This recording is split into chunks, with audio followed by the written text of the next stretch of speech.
Olá, boa noite. A luta contra o racismo está varrendo o planeta. Indignação, revolta, dor e a exigência de um mundo sem preconceito. Desde o assassinato brutal de George Floyd, um cidadão negro, por um policial branco em Minneapolis, nos Estados Unidos. E é por isso que o Globo Repórter de hoje vai abrir espaço para um debate que você precisa ver. São colegas nossos aqui da Globo que sabem perfeitamente o que é enfrentar o racismo. Heraldo Pereira, apresentador do Jornal das 10 da Globo News. Zileide Silva, repórter do Jornal Nacional e ex-correspondente da TV Globo em Nova York. Maria Júlia Coutinho, apresentadora do Jornal Hoje. Aline Midley, apresentadora do Edição das 10 da Globo News. Flávia Oliveira, comentarista de economia da Globo News. E Lilian Ribeiro, repórter e apresentadora da Globo News. O debate foi ao ar anteontem no programa Em Pauta da Globo News, o nosso canal de notícias na TV por assinatura. E foi tão importante que não poderia deixar de ser visto também por um público maior, por você, espectador do Globo Repórter. E por que o debate foi feito? Porque na noite anterior, terça-feira, as manifestações que tomavam as ruas de dezenas de cidades americanas acabaram se impondo como notícia mais importante e mais urgente do que a pauta que estava prevista. Como sempre acontece no programa Em Pauta, os jornalistas escalados para aquela noite eram profissionais do mais alto gabarito, só que todos eram brancos. E uma foto dos nossos colegas viralizou nas redes sociais com uma frase: "Rapaziada, a pauta é o racismo". Como disse na quarta-feira o meu colega Marcelo Cosme, o apresentador do Em Pauta, não seria verdadeiro dizer que foi um acidente. Eu repito aqui exatamente o que ele disse. A Globo tem a diversidade como um valor e se orgulha dos profissionais negros que tem em frente às câmeras e por trás delas. Profissionais de altíssimo nível que comandam alguns a apresentação de telejornais na Globo News e na TV Globo. A Globo busca e continuará buscando ampliar essa diversidade. Mas por razões históricas e estruturais de nossa sociedade, também na Globo, os colegas negros não são ainda tantos quanto desejamos. Quem divulgou a foto estava certo na crítica. E a Globo News decidiu então reunir os nossos colegas para discutir o racismo no Brasil e no mundo. Foi um debate muito impactante. Ele vai mexer muito com você também. Mas aqui no Globo Repórter, quem fala com toda a autoridade desse assunto é a nossa querida Glória Maria. Bem-vinda, Glória. Boa noite. Boa noite, Sandra. Muitíssimo boa noite a todos. Realmente o que vocês vão ver é um debate esclarecedor e também emocionante, porque foi feito com o coração, com verdade. Eu não pude participar porque ainda estou me recuperando de um tratamento de saúde, como todo mundo sabe, um tratamento difícil, mas eu superei. E superei também porque de dificuldades eu entendo desde sempre. Quem nasce orgulhosamente negro sabe muito bem o que são obstáculos. Então, como é que eu poderia ficar de fora desse momento tão especial do Globo Repórter? Como não apresentar essa conversa aberta e reveladora dos meus colegas? Vocês vão ver que tudo começa com uma pergunta. Qual é a experiência dos meus amigos com o racismo no Brasil? Bem, para começar, eu vou contar um pouco da minha. Racismo é uma coisa que eu conheço, que eu vivi desde sempre. E a gente vai aprendendo a se defender da maneira que pode. Eu tenho orgulho de ter sido a primeira pessoa no Brasil a usar a lei Afonso Arinos, que punia o racismo não como crime, mas como contravenção. Eu fui barrada no hotel por um gerente que disse que negro não podia entrar, chamei a polícia e levei esse gerente do hotel aos tribunais. Ele foi expulso do Brasil, mas ele se livrou da acusação pagando uma multa ridícula, porque o racismo para muita gente não vale nada, né? Só para quem sofre o racismo. Mas isso é uma coisa que eu vou ter que viver ao longo da minha vida. O difícil para mim agora é contar para as minhas filhas, explicar para elas o que é o racismo no momento que elas estão assistindo a essas manifestações nos Estados Unidos e em vários países. Elas perguntam, mamãe, isso tudo está acontecendo, ele morreu, ele foi assassinado porque ele era negro? E eu tenho que dizer, foi por isso. Mas eu espero que quando elas crescerem, elas agora estão com 11 e 12 anos, a gente esteja vivendo num mundo melhor. Eu não sou muito otimista, mas eu acredito que um dia todo mundo vai ser visto como igual. Ninguém vai ser discriminado por causa da cor da pele. Tomara que as minhas filhas não precisem viver o que a gente negro vive hoje. Mas agora vocês ficam com o Heraldo Pereira, a Zileide Silva, a Flávia Oliveira, a Maria Júlia Coutinho, a Aline Midley e a Lilian Ribeiro. Bem, esse debate está realmente fazendo história. E olha, logo, logo, nós vamos estar juntos de novo. Um grande beijo para todo mundo e até breve. Todos nós temos acompanhado, nós temos feito uma longa cobertura jornalística no seu interesse, no interesse da cidadania, das manifestações raciais nos Estados Unidos. Começaram com a morte de um cidadão, George Floyd. Ele foi abordado por um policial branco e permaneceu nessa situação por exatos 8 minutos e 46 segundos, com o peso do corpo do policial e o joelho no pescoço da vítima.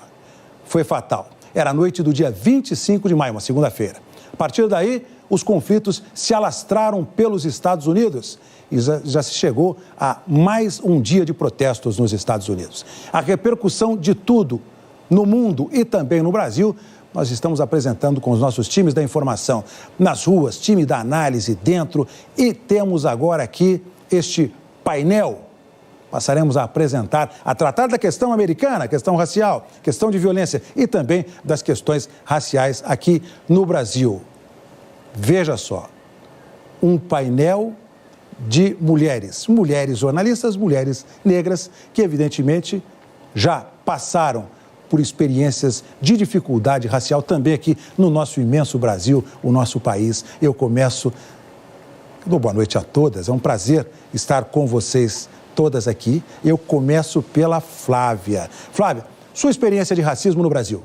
Muito boa noite, Heraldo, aos meus colegas, às minhas colegas. Ter a pele negra é algo que nos acompanha a vida toda. Então, mesmo experimentando alguma mobilidade social, ela não nos livra de situações constrangedoras de racismo. E eu vou contar talvez o episódio que seja mais recente e que exemplifica bem a discriminação que os negros sofrem no sistema de saúde, já que estamos vivendo uma pandemia.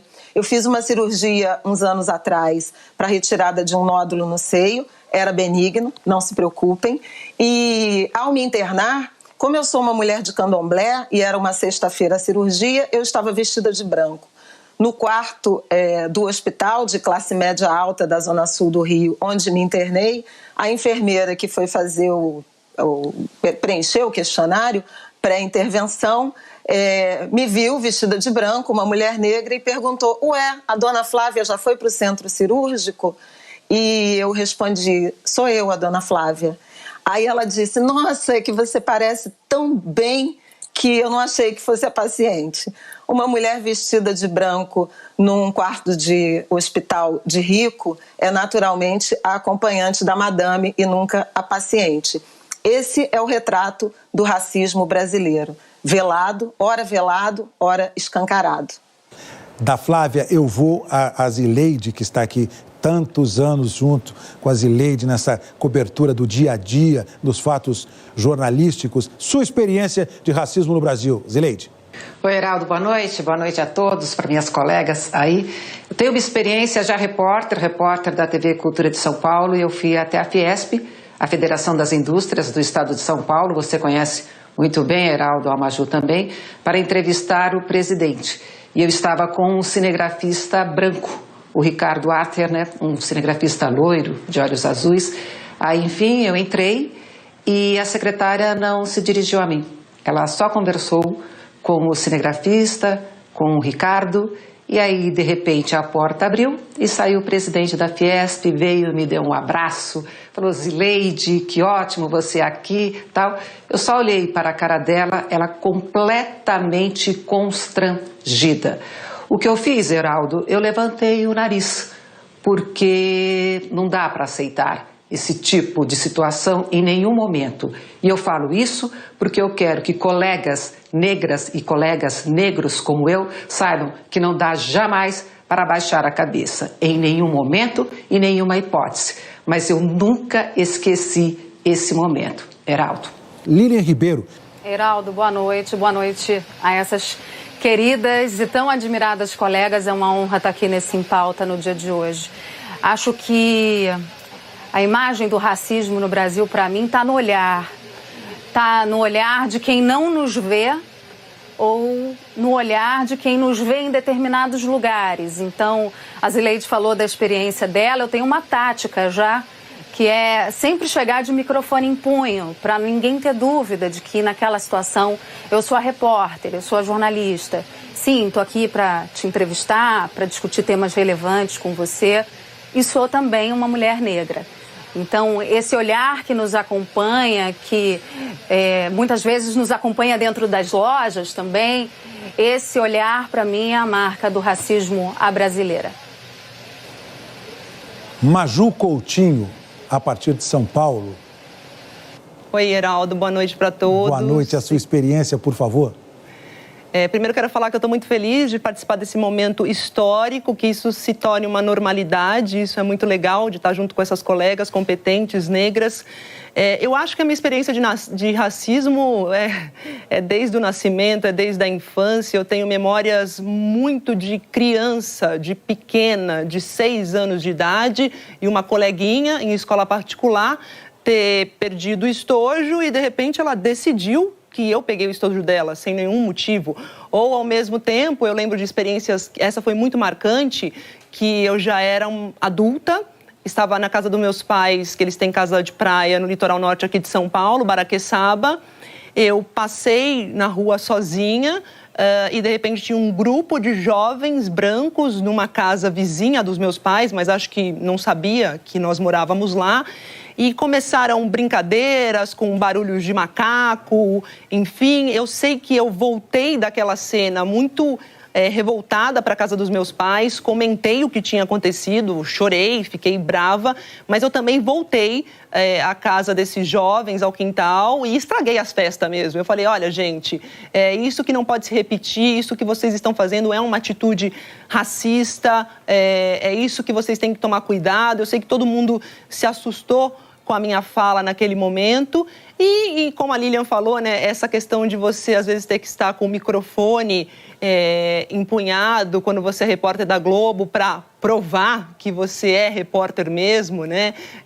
Outra experiência que eu já tive com meu marido, que a gente viajou para o exterior, e aí o meu marido negro saiu para passear à noite num parque, numa cidade, e eu não pude ir nessa vez porque eu não estava passando muito bem. E aí ele voltou radiante, falando assim: pela primeira vez eu me senti livre de passar ao lado de mulheres brancas, de senhoras brancas, e não senti um olhar de repulsa e de medo, né? Então, acho que essa experiência de racismo é a experiência também das mortes que acontecem mais cedo na nossa comunidade. Quantos parentes que eu já perdi mais cedo, e a gente sabe que é por desgaste emocional, porque o racismo mata, assim, o racismo nos fere, das violências diárias que a gente acaba tendo que olhar e enfrentar, e esse enfrentar é um gasto de energia tão grande que a gente precisa se trabalhar muito para realmente a gente não sucumbir e manter a cabeça erguida, como a Zileide disse. Aline Midley, a sua experiência inicial. É um prazer estar aqui com tantas mulheres que eu admiro e com simbolismo tão forte. Como o Maju já disse, eu acho que isso tem que ser uma constante agora, ainda que estejamos sendo pautados por uma demanda que vem lá de fora dos americanos. É mais uma oportunidade, mais uma, que a gente tem aqui no Brasil para falar do racismo que mata e que asfixia as pessoas aqui também diariamente. Todos os dias aqui na cobertura da Globo News, todos os dias praticamente, eu lembro isso às pessoas. O racismo mata aqui. O racismo tira o nosso ar, o nosso oxigênio, assim como aconteceu com George Floyd. O racismo também tira a nossa autoconfiança. O racismo também nos tira oportunidades. O racismo nos causa medo. E muitos de nós não fomos preparados para vivê-lo, para encará-lo.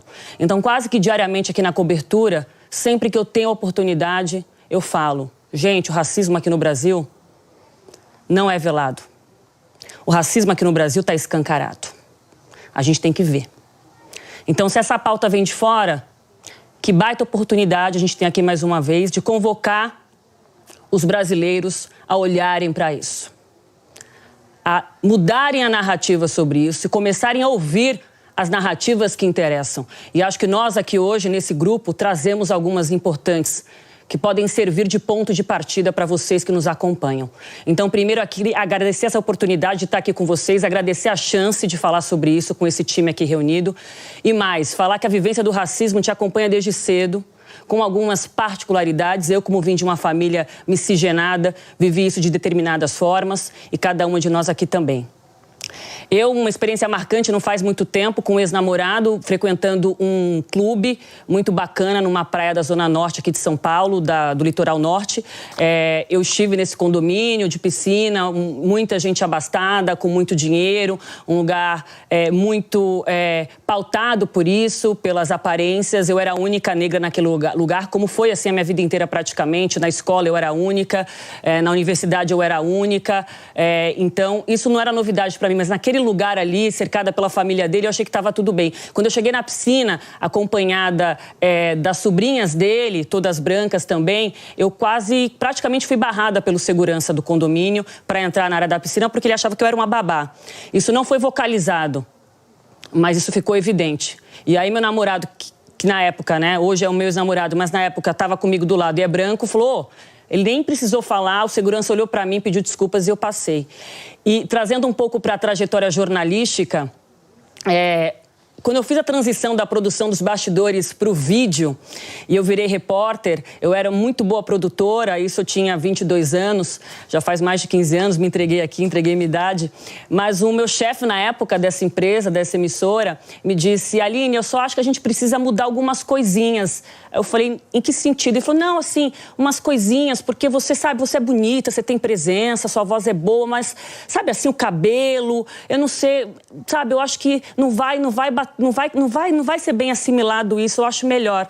Aí eu falei para ele: então não é aqui que eu vou começar. E depois eu acabei começando num outro lugar e a vida dá voltas, né? Depois de poucos anos eu fui chamada para voltar a essa emissora e não voltei.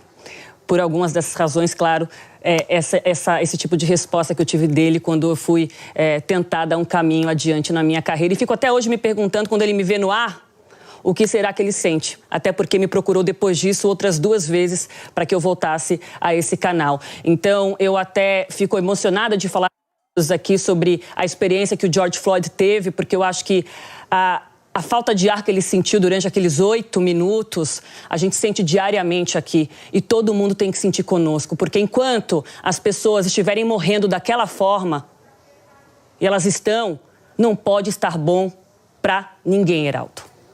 E me sugeriram que também contasse a respeito da minha experiência, senão fica parecendo que eu não tenho experiência com a questão racial. Eu digo sempre que os negros e as negras, especialmente no Brasil, a situação da mulher negra é muito pior do que a situação do homem negro no Brasil, que já é uma situação de muita dificuldade, de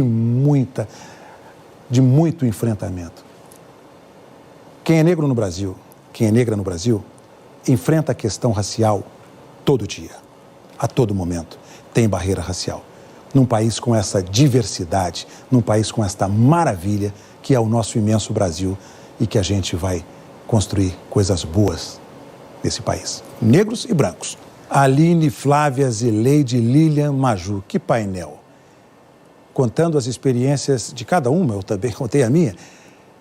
Nós vamos trazer já uma experiência de Carlos de Assunção, poeta da Franca, do interior de São Paulo, que diz, este poeta diz o seguinte: o racismo é ruim para todo mundo, é ruim inclusive para o racista.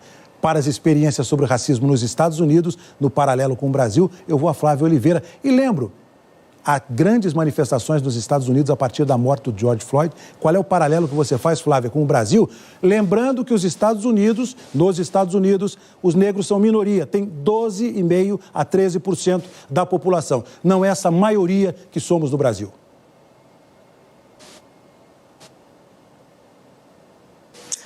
É isso, Heraldo, você tem toda a razão. Há uma diferença primordial em termos de escala, né? E quem já teve a oportunidade de visitar os Estados Unidos se espanta com essa diferença. Como os negros são mais visíveis na sociedade americana que na brasileira, em várias camadas, né, dessa sociedade americana, já elegeram inclusive um presidente, uma família negra na Casa Branca, elegeram e reelegeram. E no caso brasileiro, os negros vivem em alguma medida confinados, né, a posições, a profissões, a salários, a inserção no mercado de trabalho, posições subalternizadas. Acho que essa é uma grande diferença de avanços democráticos e de direitos que a população negra americana alcançou e a brasileira ainda não, né? A nossa democracia, ela ainda é abundante em exclusão e não em direitos. Acho que essa é a principal diferença. Agora, o que nos une, tanto lá quanto cá, também os negros estão predominantemente em funções de menor remuneração, mais sujeitos à informalidade, mais excluídos do sistema de saúde, de um sistema de saúde de qualidade e, no caso específico do debate atual, vítimas predominantes da violência policial e também do encarceramento em massa. Eu acho importante a gente lembrar disso. A população carcerária norte-americana, assim como a brasileira, é formada no Brasil predominantemente por negros e nos Estados Unidos com uma proporção muito maior de negros em relação à participação na sociedade. Isso sugere, Heraldo, escancara, expõe essa assimetria de direitos. Os direitos sociais, os direitos econômicos, eles são solapados da população negra e o sistema jurídico, policial, legal, não garante proteção e liberdade como garante a pessoas, a cidadãos de outras etnias. A violência policial flagrante lá, que tem sido alvo de muitas manifestações ao longo das últimas décadas, né? Mas eu preciso lembrar que, enquanto nos Estados Unidos a polícia no ano passado matou cerca de 1.100 pessoas, precisamente 1.099, apenas no Rio de Janeiro, no ano de 2019, a polícia matou 1.814 pessoas, um recorde histórico, o maior número desde 1991, início da série do Instituto de Segurança Pública, e que aqui, em plena pandemia de Covid-19, o Rio de Janeiro também tem experimentado um aumento da violência policial, das operações policiais em favelas já acossadas pela pandemia, em condições de moradia, de acesso a serviços como água e saneamento também limitadas, mercado de trabalho achatado, com muito desemprego, com muita perda de renda e, além disso, esse ambiente de violência, de operações policiais, que só na semana anterior ao assassinato de George Floyd, no Rio de Janeiro, houve 4 assassinatos, pelo menos 4 assassinatos de jovens negros em favelas. O João Pedro, no Complexo do Salgueiro, em São Gonçalo, o Iago, em Acari, na zona norte do Rio, o João Vitor, na Cidade de Deus, o Rodrigo no Morro da Providência e no último sábado o Matheus na região do Borel, na vizinhança do Borel. Então veja que é uma rotina de brutalidade policial, de violência homicida que atravessa países que sofreram essa colonização assentada na escravidão, como foi o caso do Brasil e foi o caso dos Estados Unidos. Com as diferenças de que, por exemplo, os Estados Unidos, é óbvio, né, não tiveram a quantidade de escravos que o Brasil teve, dos últimos países a manter a escravidão numa quantidade que todos nós sabemos. Mas Zileide Silva viveu, é um caso raro a Zileide, porque a Zileide foi correspondente, mulher negra correspondente nos Estados Unidos. Ela conhece de perto a experiência americana e a experiência brasileira e pode nos ajudar nesse paralelo que estamos fazendo para levar para o nosso público telespectador, para levar para o Brasil, formado por negros, por brancos, por descendentes de tantos povos que aqui vivem, que aqui constroem esta nação, este projeto de nação, para que ela nos conte também essa experiência. Zileide, você foi uma pioneira como correspondente. Isso me dá muito orgulho, eu agradeço à TV por essa oportunidade. Agora, Heraldo, eu queria pegar carona no que a Flávia disse, ela falou rapidamente da eleição do presidente Barack Obama, e até hoje eu tenho aqui no escritório, eu ganhei de uma colega um quadro com a capa do jornal O Globo, quando Barack Obama foi eleito. E a manchete era: o mundo celebra a nova cara dos Estados Unidos. Essa nova cara, enfim, uma família negra pela primeira vez nos Estados Unidos, uma família, Barack e Michelle, de classe média, universitários, advogados, enfim, que foram e chegaram à Casa Branca. E eu lembro que a campanha do Barack Obama, ele falava muito assim: sim, nós podemos. Heraldo, você já passou por isso várias vezes, a gente vive isso muito no Congresso Nacional, quando muitas vezes seguranças negros vêm conversar com a gente e falam: olha, Zileide, você é um exemplo para os meus filhos, o Heraldo Pereira é um exemplo para o meu filho, porque, enfim, vocês conseguiram. Então, eu tenho sempre esse raciocínio: sim, nós podemos. E aí essa manchete, a nova cara dos Estados Unidos. Pode ter sido ingenuidade, mas parecia mesmo que seria um novo momento para a sociedade americana, servindo como exemplo para o mundo. Essa família negra nos Estados Unidos, essa família negra na Casa Branca. Aí eu lembro disso, lembro do presidente Barack Obama sendo reeleito, depois você tem a eleição de Trump, e aí essa imagem que não me sai da cabeça, acho que não sai da cabeça de ninguém, de um policial branco, com a mão no bolso e o joelho no pescoço de um cidadão negro. Um segurança, um trabalhador, durante quase 9 minutos, com ele repetindo várias vezes: eu não consigo respirar. O que eu penso, essa nova cara dos Estados Unidos, então ela não aconteceu. O que todos comemoramos lá atrás, o que todos pensamos que realmente essa família negra na Casa Branca seria responsável por um novo momento, não apenas nos Estados Unidos, mas no mundo, isso não aconteceu. Eu não estava lá, já tinha voltado para o Brasil quando da eleição de Barack Obama, acompanhei todo o mandato dele, acompanhei agora o livro de Michelle Obama, o documentário que ela fez, veja essa força que eles ainda tentam manter, esse exemplo que eles têm que incutir na sociedade americana e, por que não, na nossa. Eu acho, até as colegas podiam comentar também, se você permitir, que foi talvez um pouco de ingenuidade minha, mas como eu acreditei naquela manchete do jornal O Globo, a nova cara dos Estados Unidos. Não é o que nós estamos vivendo nesses últimos dias, com todas essas manifestações que pedem apenas isso: respeito. Heraldo. Todas elas, a Maju está ali, todas elas, a Lília, a Maju, a Aline, todas elas aproveitando o gancho da Flávia e os seus, Zileide, vão a esses comentários. Aline? E eu, inclusive, Zileide, li agora há pouco, demorei para ler porque fiz muitas anotações, né, na biografia da Michelle Obama, em que ela fala muito sobre isso, porque quem abre os caminhos precisa de muita força, né? Não é fácil, é um peso muito grande carregar essa mudança na história. Eu conversei muito com alguns pesquisadores de história africana nos últimos dias e é recorrente a gente falar sobre a vivência do Barack Obama, né? Como é que nem um presidente negro, o primeiro da história de um país com essa história, nem os 8 anos do Barack Obama no poder foram suficientes para mudar, porque as fendas, de fato, são muito profundas.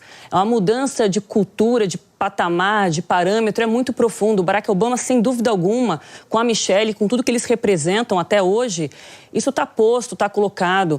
Os Estados Unidos nunca mais serão os mesmos depois dessa experiência e a prova disso talvez também seja exatamente o que a gente está vendo hoje.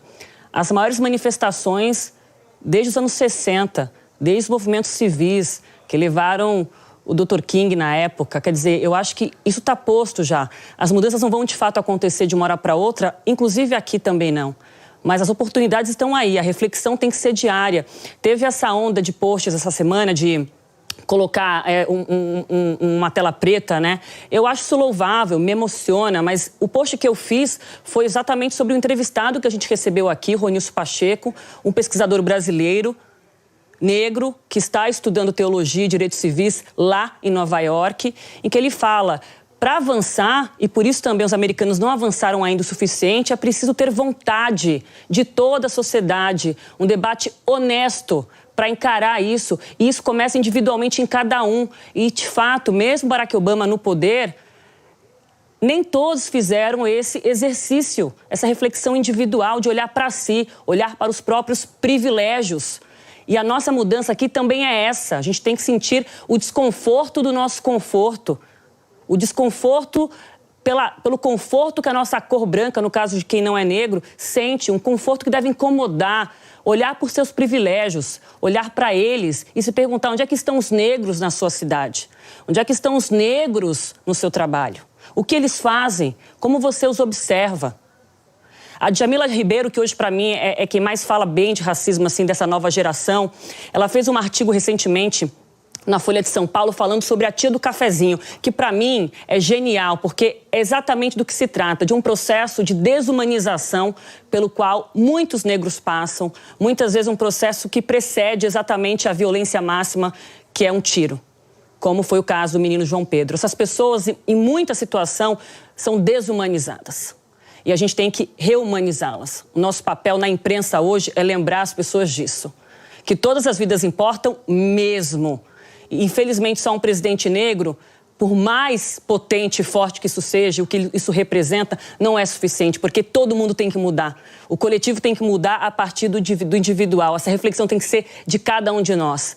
E a gente tem que repensar os privilégios para que, de fato, a gente consiga mudar uma estrutura que vai levar anos para ser transformada, mas que tem que começar de algum lugar. E as novas gerações são a minha maior esperança, como é que elas serão educadas. E acho que os jovens que estão nas ruas mostram o caminho para a gente. Aline Midley, esse mosaico de colegas jornalistas, uma raridade, eu nunca tive essa possibilidade. Vocês falavam de Barack Obama, com 12,5% da população de origem africana, os americanos tiveram um presidente de origem africana, um negro, com 12,5%. A minoria fez um presidente da República. Que, aliás, neste momento em que há protestos nos Estados Unidos, protestos pela questão racial. Isso é que está colocado, é uma questão racial. Um negro foi assassinado por um policial branco. A partir desses protestos, quem vai e se manifesta? Barack Obama. Hoje, Maju Coutinho. Então, Heraldo, queria pegar o gancho aí da Zileide, que falou sobre a posse do Barack, né? Que como a gente tem agora esse slogan, eu não consigo respirar, na posse do Barack era diferente, né? Nossa, eu consigo respirar, finalmente eu consigo respirar, que esperança, né? Mas aí a gente se pergunta, como a Zileide se perguntou agora, né? Parece que tudo mudou, parece que não deu certo. E aí eu lembrei, se não me engano, eu quero até que a Flávia me ajude aqui, se foi o Kabengele Munanga que disse isso, o professor, que ele disse que o sistema racista, ele consegue se atualizar, se modificar. Então, a gente precisa ficar atento a isso, porque cria novas formas. Então, aquela esperança, de repente, que a gente teve lá, ela some porque se atualiza esse sistema racista perverso, modifica, cria garras e a gente precisa estar de olho, atento. E como a Aline citou aqui também, as outras colegas citaram, não só o movimento negro, todos, brancos e negros, para a gente conseguir virar o jogo. Maju Coutinho e a experiência. Eu vou à experiência da Lilian Ribeiro, porque eu conheço um pouco da história da Lilian Ribeiro, que é uma colega jornalista do Rio de Janeiro, que conhece a fundo as comunidades do Rio de Janeiro, as favelas do Rio de Janeiro, o subúrbio do Rio de Janeiro. Lilian Ribeiro e a sua experiência nesse paralelo com a experiência americana.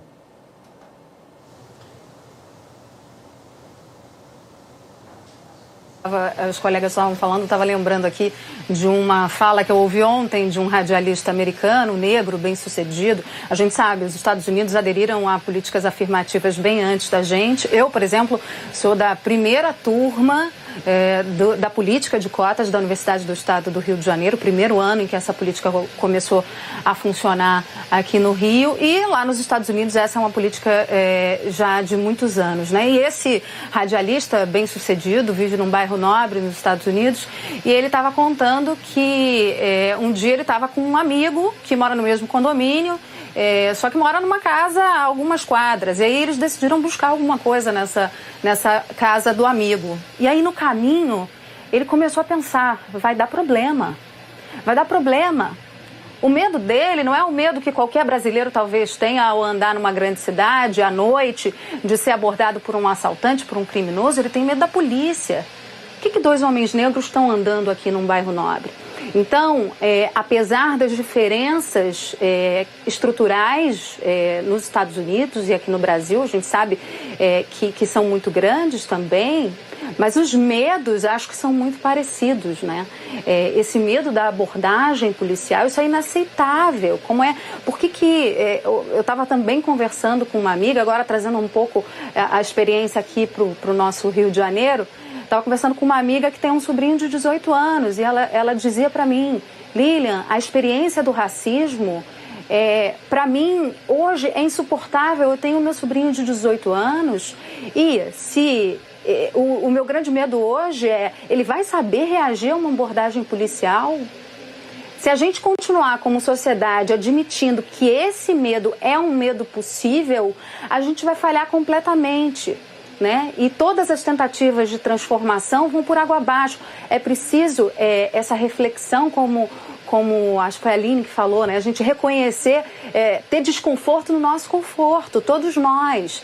Eu, por exemplo, tenho a pele mais clara do que muitos negros. Então, para mim, o racismo talvez seja até mais brando do que talvez não, com certeza, do que para as outras pessoas. Então, cada um reconhecer essa sua posição e a gente fazer um pacto como sociedade do que a gente quer mudar, Heraldo. Porque tem, antes de a Maju, só para fechar esse comentário da Lilian, porque tem aquela história do moreno claro, né? O moreno, esse teve sorte, foi moreno claro, né? As pessoas mais escuras, tem essa gradação.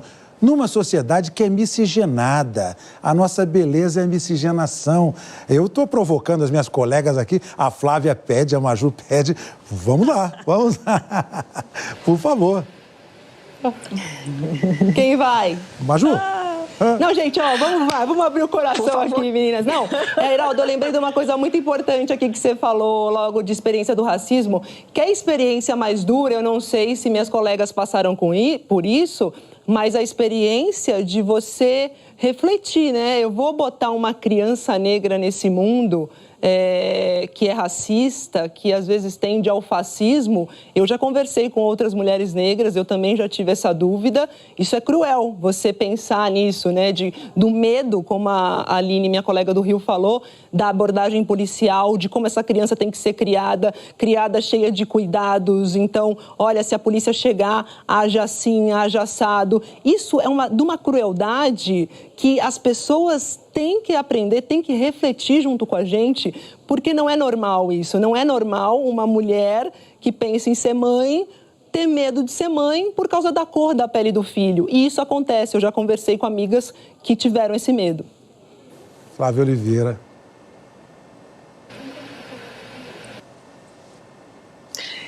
Não, eu queria complementar, porque a Aline falou dessa questão esse debate que a gente chama de colorismo, que essas diferenças, essas nuances de discriminação, de inclusão ou de exclusão de acordo com a gradação da cor da pele e essa mestiçagem, que essa foi uma ideologia aplicada no Brasil com o objetivo de embranquecer a população. A virada do século XXI, o país sonhado pelos racistas, supremacistas que nos moldaram ou que nos comandaram e voltaram a nos comandar, né? Agora nessa virada de 2019 para cá, era ancorada num ideal de embranquecer essa nação.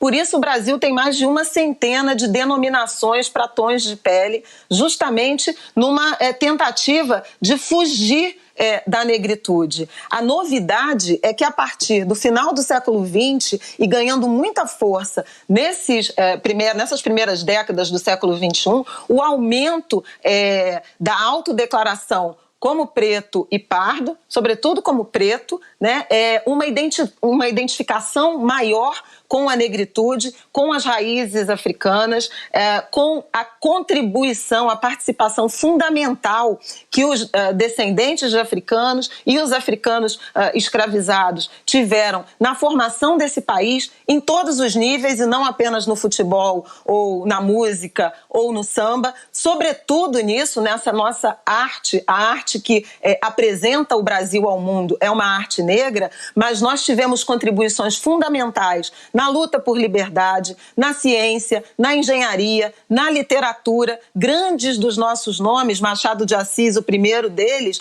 são autor da literatura brasileira, são autores negros que tiveram o seu tom de pele invisibilizado em razão do racismo brasileiro. E eu te peço 1 minuto mais, Heraldo, para comentar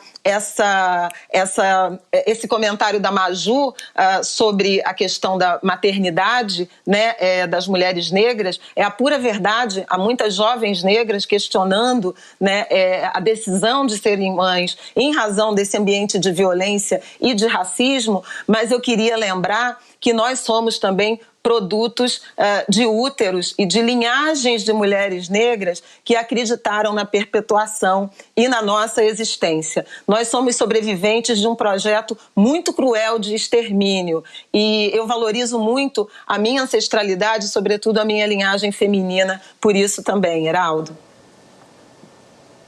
Não é bacana a gente estar aqui discutindo uma questão aqui na Globo News, que é uma questão do Brasil, não é uma questão de negros ou de brancos, é uma questão do Brasil, é uma questão nossa. E com esse time de colegas que eu nunca tinha tido a oportunidade de estar aqui com vocês e juntos a gente discutindo, a partir da experiência americana, de um caso de racismo, a situação de racismo no Brasil e no mundo.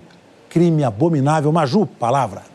Primeiro, eu esqueci, Lilian, desculpa que eu chamei você de Aline, é que a emoção é tão grande aqui de estar com vocês, mas é Lilian, minha querida, beijo. Desculpadíssima. É muito amor, Lilian, que a gente está mais pertinho, tá tudo certo. E, Heraldo, é importante destacar também, eu acho, nessa conversa, e jogar para minhas colegas aqui, que também a gente precisa discutir isso, e não baseado apenas na experiência americana ou no policial branco americano que sufocou um cidadão negro. A gente tem que cada vez mais olhar para os nossos João Pedros, para as nossas Ágatas. Isso se faz fundamental, a gente encarar esse tema aqui, porque parece que quando a gente fala dos Estados Unidos, a gente encara de uma maneira às vezes mais proativa, e quando é a questão brasileira, a violência policial brasileira, que extermina, na maioria das vezes, negros, a gente um pouco que se esconde. Não? Então, acho que é hora de abrir essa janela mesmo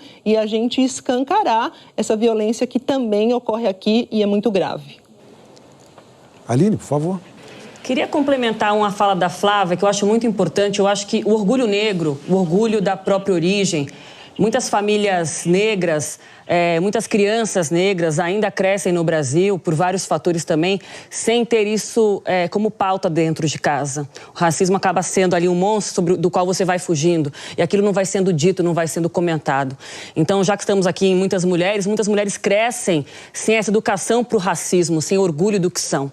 Mas quando esse processo acontece, ele está acontecendo cada vez mais rápido, de maneira cada vez mais forte, esse orgulho negro também pauta o sistema, pressiona o sistema. O sistema se vê obrigado a repensar isso, porque é um mercado consumidor. É um mercado que não vai mais querer alisar o cabelo, é um mercado que vai querer ser crespo. É um mercado que vai querer maquiagem adequada para a pele não ficar cinza. É um mercado que cresce no orgulho, na consciência também, não só na estética. E começa a exigir mais também, começa a falar mais alto. E aí começa a ser ouvido, porque não tem jeito, uma hora começa a ser ouvido. E aí o sistema começa a mudar. E aí você vai mobilizando as pessoas em volta de você. E aí o sistema vai se modificando. Você faz uma provocação para uma amiga que começa a pensar, mas para aí, como é que é no meu trabalho? Existe alguma política voltada para isso? Existe um olhar para a diversidade? E na minha universidade? Como é que eu olho a tia do café? Como é que eu olho para o segurança? Como é que eu observo essas pessoas? Por que elas estão lá e eu estou aqui? Então, acho que o reconhecimento da própria história, o orgulho disso, tem um impacto direto nesse sistema que a gente quer modificar. Então, acho que ter orgulho da própria história, ter orgulho do que é, do que tem como cor, como história, é fundamental. E muitas crianças não tiveram essa oportunidade, mas, felizmente, estão tendo cada vez mais. E acho que João Pedro tem que nos colocar nas ruas, urgentemente.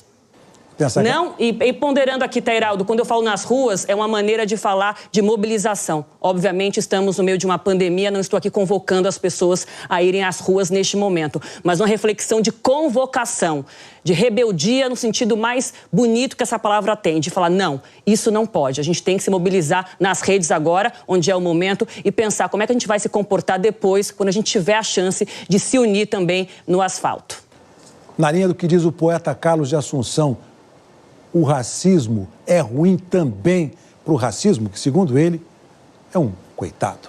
Mas vamos falar de um ícone, Carlos Assunção, poeta nosso do Brasil, negro. Vamos para um ícone da questão americana. Falamos há pouco sobre o ex-presidente americano Barack Obama. Nós vamos ver agora, com as colegas, com vocês, sobre o momento em que os Estados Unidos estão enfrentando uma fala de Barack Obama. Vamos, então, acompanhar. What has happened over the last several weeks is challenges and structural problems here in the United States have been thrown into high relief. They're the outcomes not just of the immediate moments in time, but they're the result of a long history of slavery and Jim Crow and redlining and institutionalized racism that too often have been the plague, this original sin of our society. And in some ways, as tragic as these past few weeks have been, as difficult and scary and uncertain as they've been, they've also been an incredible opportunity for people to be awakened to some of these underlying trends. And they offer an opportunity for us to all work together to tackle them, to take them on, to change America and make it live up to its highest ideals. And part of what's made me so hopeful is the fact that so many young people have been galvanized and activated and motivated and mobilized. Because historically, so much of the progress that we've made in our society has been because of young people. Dr. King was a young man when he got involved. I want you to know that you matter. I want you to know that your lives matter, that your dreams matter. And so I hope that you also feel hopeful, even as you may feel angry, because you have the power to make things better. Quem conhece de perto este território e essa população, Zileide Silva, discurso de Obama.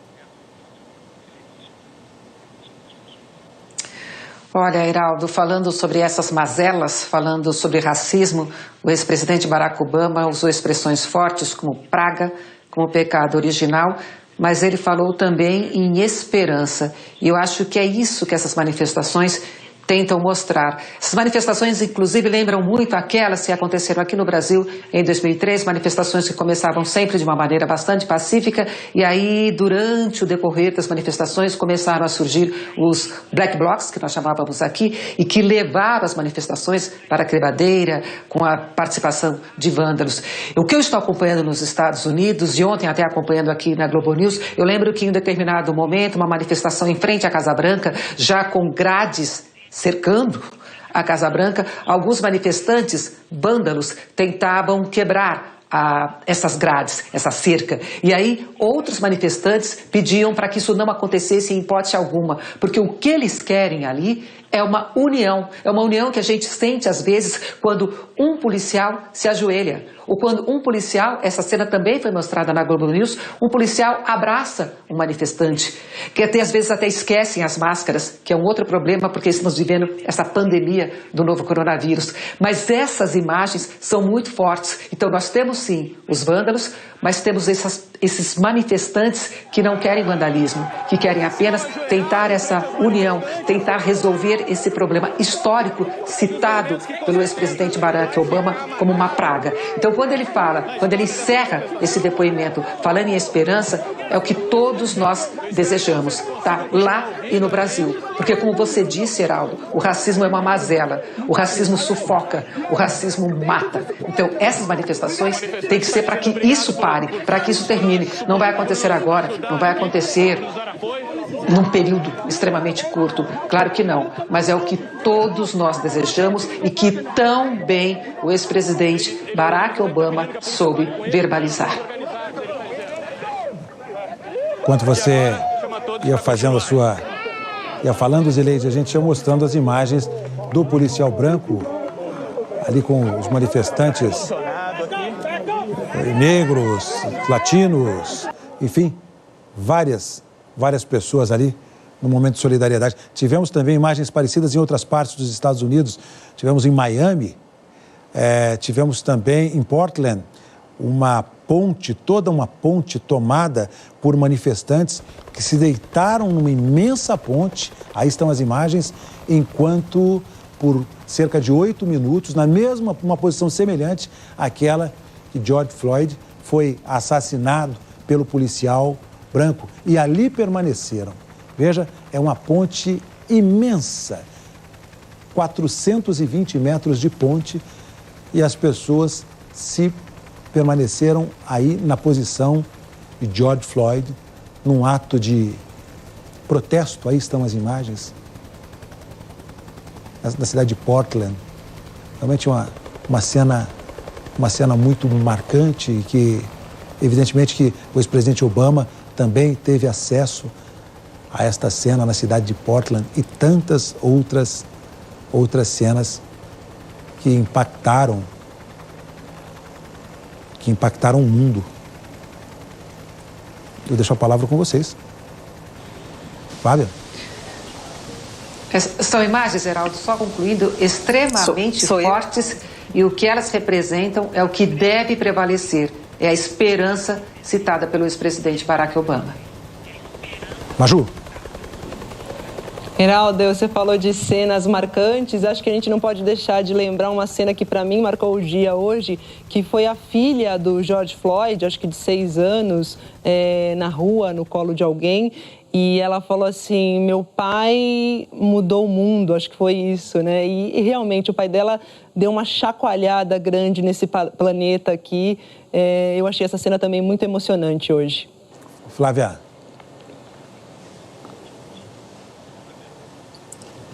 Oi, Heraldo. Bom, as 3 imagens, Maju lembrou muito bem, da filha do Floyd, mas esse flash mob, né, essa linguagem, a capacidade dessa geração de jovens, né, mundo afora, de produzirem imagens marcantes, dando um recado muito nítido, sem precisar emitir uma palavra, eu acho que é o grande símbolo desse momento. E não acho que foi à toa que o ex-presidente Barack Obama fez um discurso enfático e elogioso e de reconhecimento a essa juventude. Um dos momentos que me emocionaram desse discurso do Obama foram vários, mas eu queria começar falando da juventude, já que a Zileide e a Maju trouxeram essas memórias, né, das manifestações. Ele disse da capacidade de ousadia,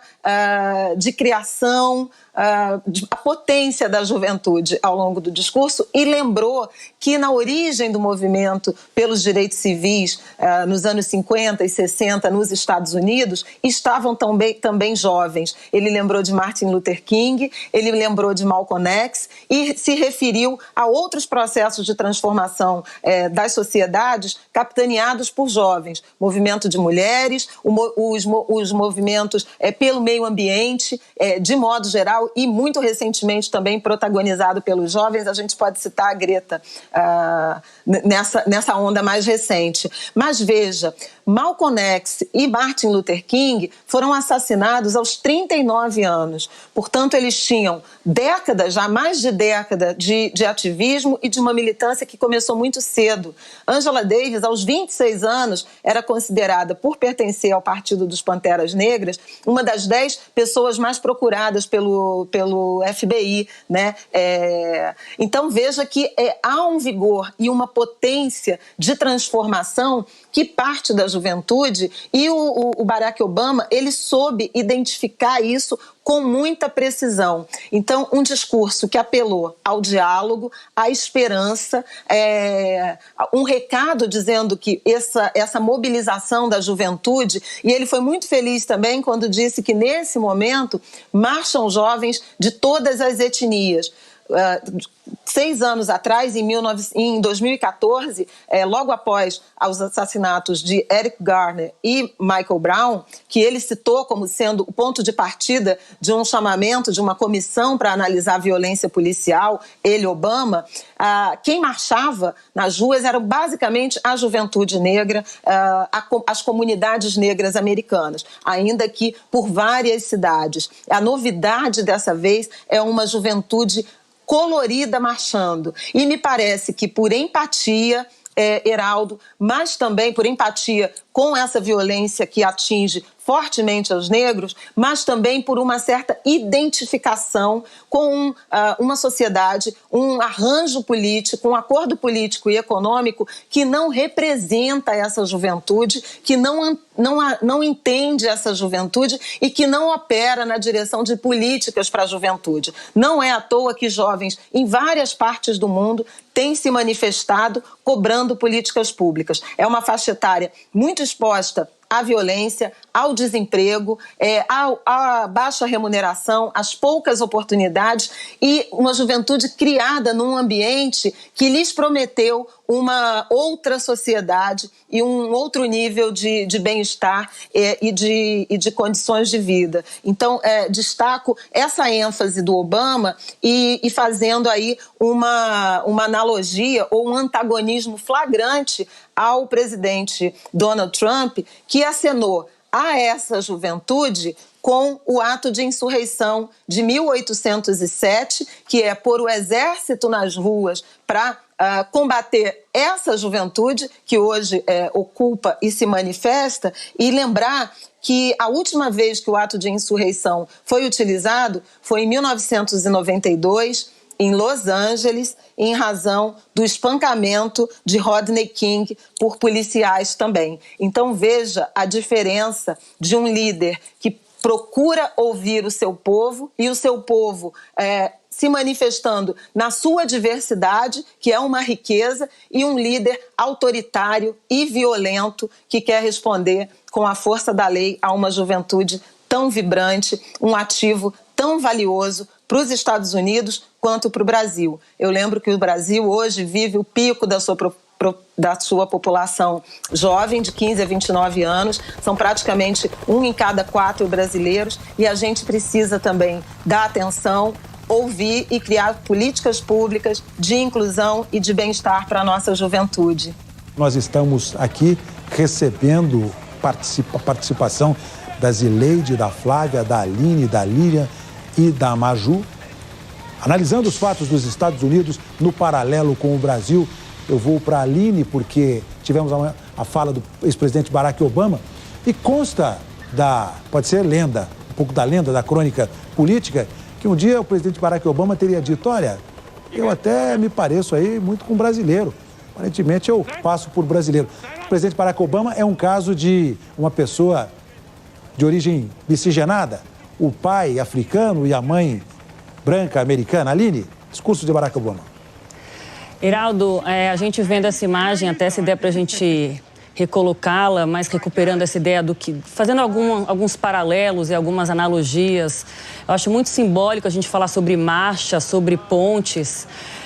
Quando eu vi aquela imagem agora, linda, das pessoas deitadas sobre a ponte em Portland, me lembrei imediatamente, conectando isso com Barack Obama também, a partir dessa fala dele, desse discurso dele que a gente exibiu agora há pouco, me lembrei muito da marcha sobre a ponte de Selma, essa cidade do Alabama. É uma marcha histórica, feita lá atrás, liderada pelo Dr. King. Gosto muito de chamar ele assim. Uma marcha que simbolizava ali um passo importantíssimo, fundamental na luta pelos direitos civis, no caso, direito ao voto. E o Barack Obama refez esse caminho de Martin Luther King em 2015, no seu penúltimo ano como presidente dos Estados Unidos. Ele, Michelle Obama e uma multidão, uma imagem praticamente igual a de 50 anos atrás. Na época, foi o aniversário de 50 anos dessa marcha de Selma, era 2015. O Barack Obama fez essa marcha, fez um discurso e dizendo exatamente isso: a marcha não acabou, a marcha é longa. As pontes precisam continuar sendo feitas e refeitas. Isso que a Maju trouxe mais cedo. O sistema racista vai mudando, vai te enganando. Ele falou, nesse discurso, ele falou em Selma, em 2015.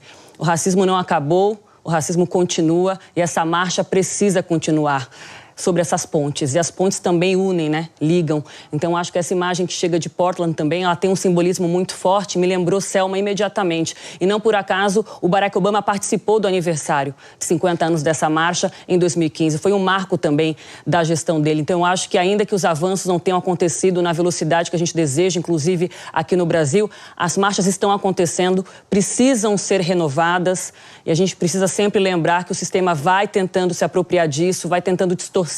Na cobertura aqui da Globo News, eu sempre lembro isso, dessas manifestações nos Estados Unidos. É claro que os atos de vandalismo acontecem, há situações de violência, mas elas não refletem a bandeira.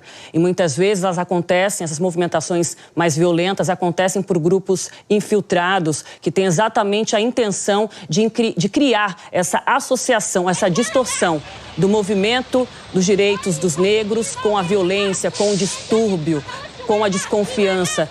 Isso, gente, é uma armadilha. E a imprensa, principalmente, precisa estar muito atenta a isso, porque é a nossa cobertura que ecoa.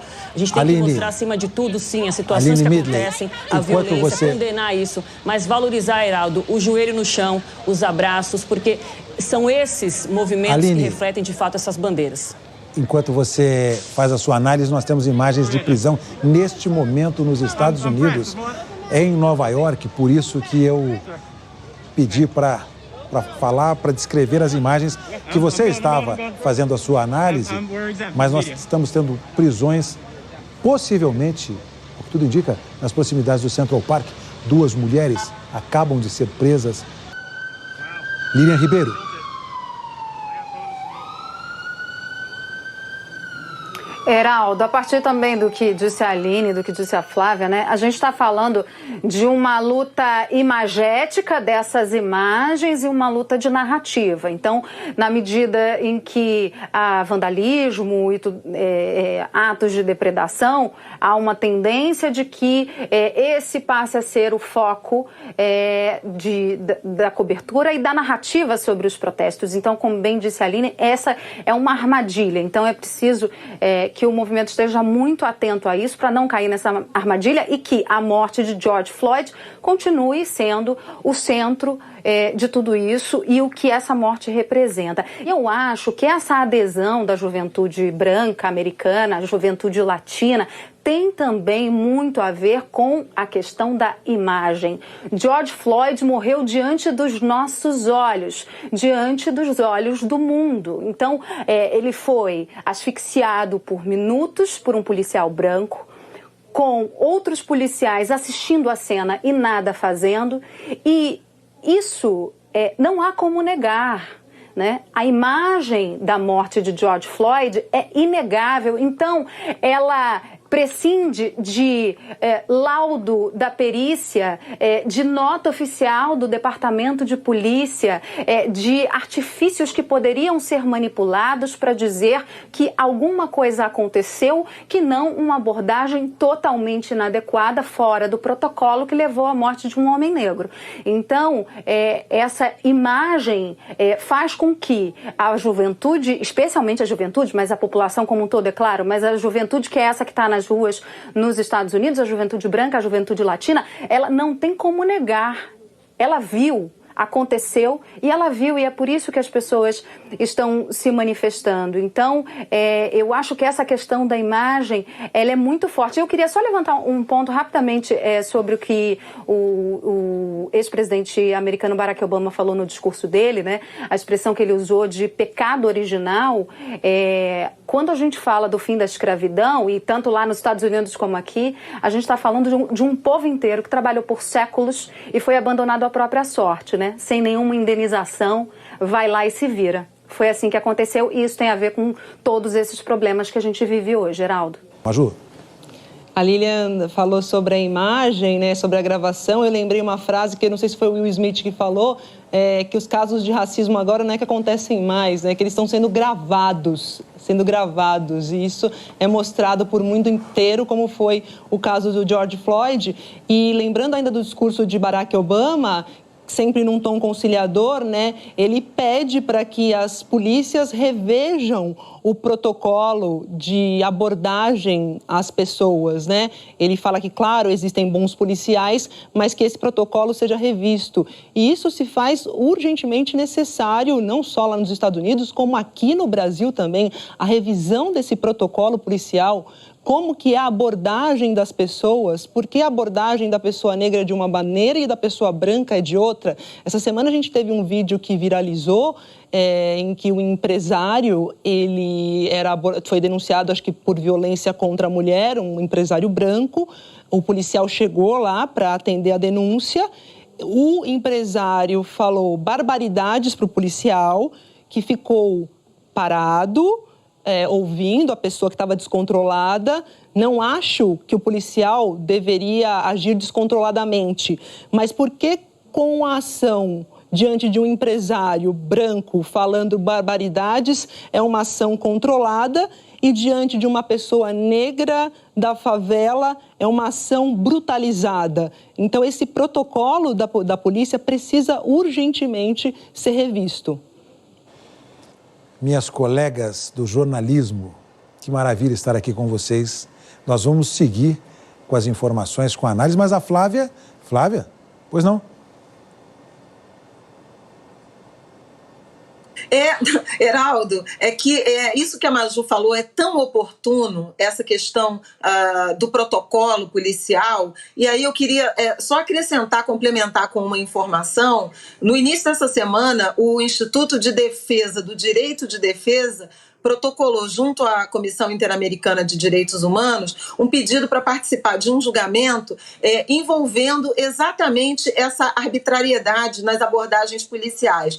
O caso é na Argentina, mas a expectativa é de que, se esse julgamento ele for bem sucedido, sob a ótica de exigência de revisão desses protocolos, ele pode ser reivindicado também para o Brasil, onde se faz abordagem policial sob o argumento de fundada suspeita, que naturalmente atravessa, né, os corpos negros. E em São Paulo existe uma informação de que no ano de 2019 a Polícia de São Paulo fez 15 milhões e 100 mil abordagens policiais. Só 0,8% resultaram em prisão em flagrante. Então veja que a gente pode mudar sim protocolo na direção de uma sociedade mais equilibrada, mais justa, sobretudo do ponto de vista racial. Heraldo. Flávia, Aline, Maju, Lilian e Leide. Que painel. E nós estamos aqui discutindo o racismo lá, o racismo cá. Nós temos algo emblemático, nós vamos ainda a análise das nossas colegas, esse painel de colegas aqui da Globo News, do Grupo Globo, enfim, as minhas colegas que farão a análise. Mas nós temos uma questão emblemática. Eu já contei para vocês a respeito de um poeta, o poeta de Franca, Carlos de Assunção. Maju conhece muito bem Zileide, Flávia, Aline, Lilian. Carlos de Assunção, 93 anos. Ele faz a ponte entre os Estados Unidos, ele diz que o sonho dele é conhecer os Estados Unidos. Ele faz a ponte entre os Estados Unidos e o Brasil. Poeta negro. Nós estamos preparando um programa especial aqui na Globo News com Carlos de Assunção. E ele faz a ponte entre brancos e negros no Brasil. Vamos a um trecho de Carlos de Assunção, poeta. O negro é relegado à marginalidade. Isso é horrível. O negro é relegado à invisibilidade. Ninguém toma conhecimento do negro, ninguém faz nada pelo negro. O negro é que vai ter que fazer por si mesmo. O racismo não faz só mal ao negro, não. O racismo prejudica todo mundo. O racismo prejudica o negro, prejudica o branco e também prejudica o país. Nós não podemos esquecer disso. O racismo, enquanto não for resolvida a questão da igualdade racial no Brasil, esse país vai patinar e não vai sair do lugar. 93 anos, Carlos de Assunção, poeta da Franca. Eu vou a vocês para falar, para a gente analisar esta questão de se furar esses bloqueios impostos pelo racismo. Nossas famílias, nós conhecemos isso e grande parte do público que nos assiste sabe dessa dificuldade que é furar bloqueios para chegar a determinadas posições no interesse de quem é negro, no interesse de quem é branco, no interesse do país. Como é que vocês veem isso? Eu começo pela Zileide. Primeiro, Heraldo, eu quero te fazer uma cobrança. Cadê esse programa? Poxa, como está demorando? Vamos trabalhar, Heraldo. Vamos botar esse programa no ar. Olha como é importante. Agora, depois da cobrança, tá? Sim, muito discretamente, eu queria retomar esse assunto e lembrar há pouco, a Maju falava desse empresário de Alphaville, região sofisticada de São Paulo, e a Flávia falava de um novo protocolo. Aí eu quero lembrar um caso que aconteceu aqui em Brasília. Um cidadão negro sendo agredido por 2 policiais brancos e um rapaz também negro fez essa imagem. Como é importante essa questão da imagem. Só que a imagem, o vídeo, de repente, ia para o chão, ele perdia o que estava acontecendo, e aí esse rapaz negro foi questionado. Por que ele não tentou ajudar esse cidadão que era agredido? E a resposta dele é muito forte, mostra, Heraldo, como é importante tentar furar esse bloqueio. Ele simplesmente respondeu: porque eu também sou negro e porque eu também fiquei com medo de ser agredido, como estava acontecendo com o outro cidadão. Como foi forte? Porque, primeiro, lembrar por que está acontecendo tudo isso nos Estados Unidos nesse momento e chegando até aqui no Brasil, enfim, chegando no mundo. Porque é a imagem. Nós tínhamos a imagem dessa agressão desse policial branco agredindo a um cidadão, a um segurança negro. Aí nós temos essa imagem aqui desse cidadão negro sendo agredido por 2 policiais. E cadê? É essa resposta que nós estamos cobrando e essa necessidade de que esse protocolo realmente mude. Por que os policiais fizeram isso aqui no Brasil, aqui em Brasília? Porque eles acreditam na impunidade, porque eles têm certeza que nada irá acontecer com eles.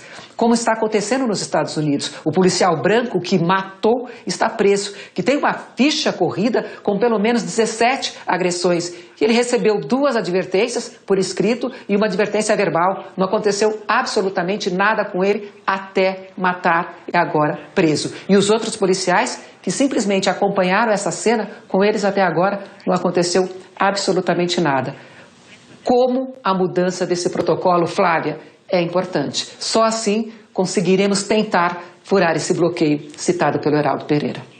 A pergunta é, como nós somos jornalistas há muito tempo, nossas famílias que enfrentamos esses bloqueios, como é que nós conseguimos furar esses bloqueios? E o complemento, como é que as empresas, como é que as instituições podem e devem fazer para contribuir para isso? Mas vocês vão responder logo depois do intervalo. A gente vai fazer um intervalo rapidinho para tomar um fôlego e volta já. Intervalo rápido. Não saia daí, a gente volta já já. Até já.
Sabia que você ia me chamar, professor Heraldo.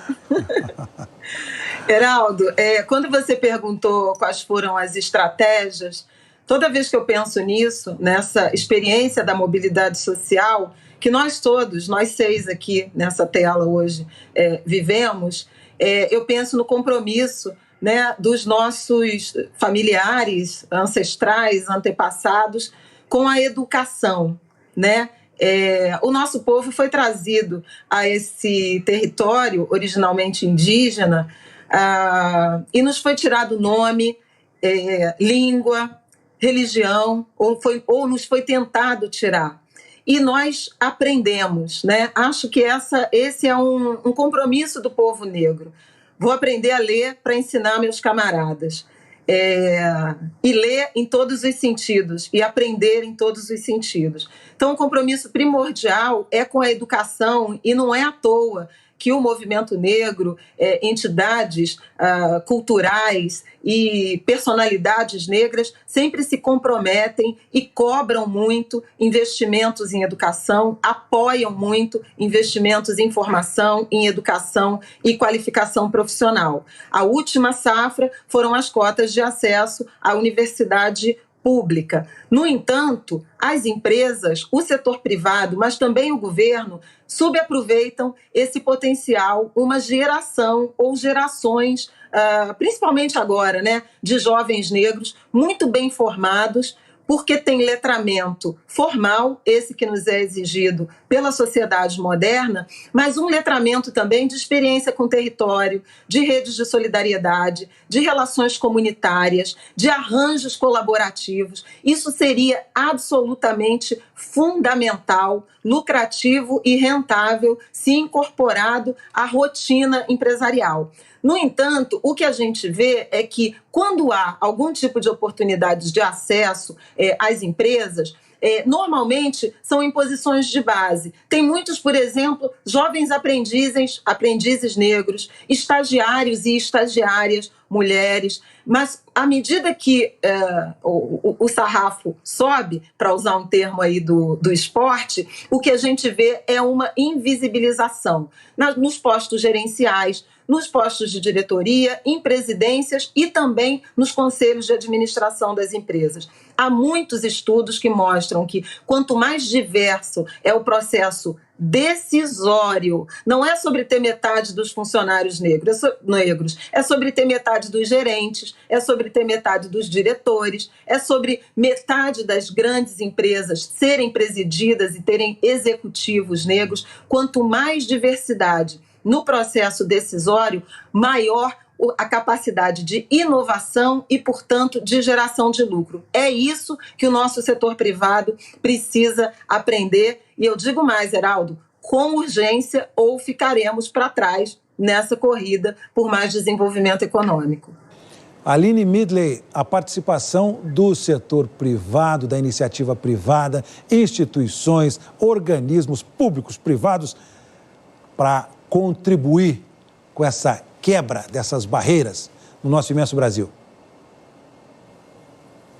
Precisa ser provocado pelo debate que a imprensa tem que trazer também. Eu acho que o recorte racial, a questão da raça, tem que estar presente em praticamente todas as discussões que envolvem o Brasil, em praticamente todas as áreas. A gente não traz isso.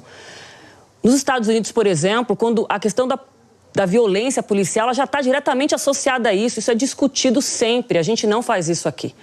E sempre tem um pouco aquela acusação que vem do outro lado. Que exagero, mimimi, não é para tudo isso. É para tudo isso, sim. O avanço do país passa por isso, inevitavelmente. Então, a gente tem que se encorajar a trazer a temática da raça para todas as nossas discussões. Nos prepararmos para isso. Trazermos vozes negras que estudam e que estão ali prontas na academia para falar. Trazer pessoas que precisam ocupar esses espaços de comunicação também, para que o empresariado se sensibilize com isso e comece a repensar os seus espaços também. Imaginar o negro nesses locais, sensibilizar as empresas para que elas consigam, de fato, observar que a diversidade ela é boa para todo mundo. Ela é boa para a empresa, ela é boa para o país, ela cria um ambiente mais diverso, mais plural, mais rico, mais dinâmico, mais bonito. É bom para todo mundo. Aline Midley. Da Aline Midley, nós vamos agora para Lilian Ribeiro.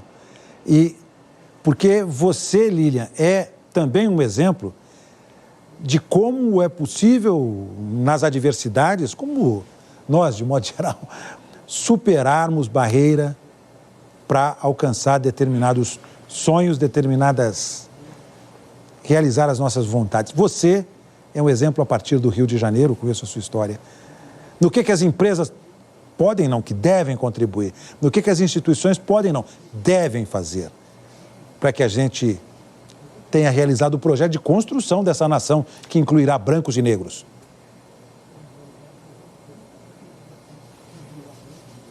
Falando especificamente das empresas, acho que passa por repensar o recrutamento, né? Olhar para essa realidade da empresa e perceber a ausência negra, que é uma coisa que qualquer negro, quando chega numa empresa e olha para postos, em postos mais altos em termos de hierarquia, ele vai ou se sentir sozinho ou perceber que lá em cima ou não tem ninguém ou quase ninguém. Então, essa que é uma ausência que nós percebemos com muita clareza. Acho que os brancos talvez não tenham esse olhar. Então, é um exercício do olhar. Exercite o seu olhar. E você, negro, que, como eu, conseguiu alcançar o seu objetivo profissional, você aí que vai receber de alguém um pedido de indicação, indique um negro. Pense sobre isso. Vamos de mãos dadas caminhar. Heraldo. Maju, e você? Maju Coutinho, tá na Globo? Você está na Globo? Estou na Globo. Todos estamos na Globo. Todos estamos na Globo, mas eu acho que uma coisa fundamental é a gente acabar com um discurso da meritocracia, porque é um discurso muito cruel. Nem todas as pessoas, nem todas as mulheres negras saíram de famílias que têm a mínima condição para que elas ingressem em determinados postos. Então, é muito cruel eu jogar uma imagem de eu, Maju, consegui, enfim, lutei. Claro que há uma luta, essa luta não tem que ser desmerecida, mas não é só isso. Tive oportunidades familiares que sei que a maioria ou muitas das mulheres negras brasileiras não têm. Então, isso é uma coisa. A outra coisa é que as empresas devem também, no recrutamento, como bem falou a Lilian, baixar o crivo. Isso não significa diminuir a qualidade, mas se você vai exigir de um estagiário que ele fale inglês, alemão, francês, mandarim, muito difícil que vários negros tenham essa capacitação. Ou então as empresas contratem esses negros e ajudem a dar formação.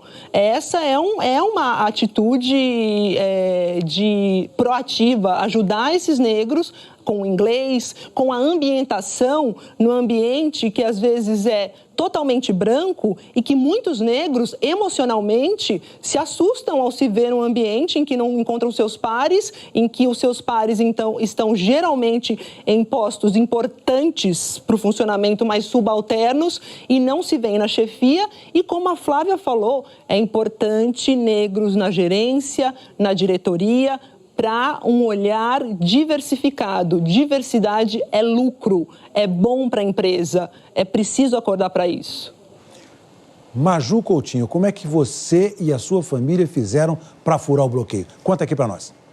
Olha, eu sou filha de educadores, né? Mas a minha avó, a materna, que é a mãe da minha mãe, a avó materna, obviamente, ela era doméstica. E essa avó doméstica, que trabalhou em casas de famílias ricas aqui em São Paulo, ela sacou que a saída seria educação. Então, ela falou que a minha mãe tinha que estudar. E aí, a minha mãe estudou em escola pública, ingressou em universidade pública, na Universidade de São Paulo, aqui no estado de São Paulo, e também foi uma mulher que, junto com meu pai, Zilma e João, apostaram na educação como meio para a ascensão, né? E também uma família muito consciente, muito ligada aos movimentos negros. Desde criança eu cresci com esse ambiente, então isso também me deu estofo para aguentar com o máximo de resiliência as porradas que eu sempre levei e que espero não levar mais, mas a gente sabe que a gente sente na pele isso. Então foi assim que furamos o bloqueio, mas essa furar o bloqueio também é uma questão muito dolorosa e complicada, porque você está com o pé em um grupo que não te pertence totalmente e já também não está com o pé totalmente naquele grupo de origem que você saiu. É sua raiz, você reconhece, valoriza, mas você fica aí nessas duas canoas. Isso eu até lembro aqui, só para fechar, uma fala do livro da Michelle Obama, da autobiografia dela, que ela conta que também, como eu, veio de uma família que investia na educação, no falar corretamente, no se expressar corretamente, e de repente ela foi visitar uns primos na periferia de Chicago, eles falavam de outra maneira, e uma prima dela perguntou: por que você fala desse jeito? Por que você fala de um jeito tão branco? E ela realizou que ela tinha algo de diferente. Então é também você estar com esse pé nessas duas canoas, em qual é a sua identidade real. Você não falou da vovó Maria Júlia. Ela se chama Maria Júlia por causa da avó dela, gente. Vou confidenciar da bisavó. Aqui. Bisavó, da vovó Maria Júlia. É isso mesmo. Maju Coutinho, Aline Midley, como é que foi a experiência sua e da sua família para furar esse bloqueio do racismo? Eu acho que muito investimento em educação mesmo, Heraldo. Prioridades que minha família elegeu, em especial meu pai, que começou a vida como mestre de obras. Eu venho de uma família miscigenada, tem uma mistura de raças nessa minha construção, mas desde pequena meu pai começou como mestre de obras, ele é baiano, minha mãe é pernambucana, e meu pai ainda com pouco estudo, até de fato avançar nos estudos, ele começou trabalhando em várias obras pelo país e foi guardando muito dinheiro. A vida do meu pai sempre foi guardar dinheiro para que a gente pudesse estudar em escolas boas, em escolas particulares que ele considerava serem mais seguras. E assim foi. Meu pai foi crescendo na vida, a gente foi junto. Minha mãe dedicada sempre aos filhos, né? Abandonou os projetos de educação da vida dela, estudou até o ensino médio para se dedicar a nós. E assim meu pai, com muito esforço, recentemente meu pai viajou pela primeira vez para fora do Brasil, para a Europa, melhor dizendo. Já tinha viajado aqui pela América Latina, mas não conhecia lá fora, de verdade. Viajou recentemente porque passou a vida guardando tudo que tinha para conseguir colocar a gente em boas escolas. E essa foi a minha herança. A minha herança foi o estudo que meu pai me deu, a condição que ele me deu de conseguir me formar, escolher uma área que me agradasse. Meu pai tinha muita resistência com jornalismo, eu até comentei isso numa campanha linda que a Globo News fez aqui recentemente. Meu pai tinha muito receio da instabilidade que eu poderia sofrer, porque ele sabia que para mim seria mais difícil. Então ele tinha receio que o jornalismo pudesse me deixar na mão. E hoje a gente conversa muito sobre isso. Meu pai é muito coruja, vocês podem imaginar. Mas lá em casa acho que foi isso, Heraldo. Muito foco em educação. Meu pai foi muito exigente com a minha formação e até hoje ele é. Se eu fico um dia sem ler o jornal e comentar com ele as notícias, o bicho pega lá em casa. Que bom. Flávia Oliveira, como é que você fez? Você e a sua família fizeram para furar o bloqueio?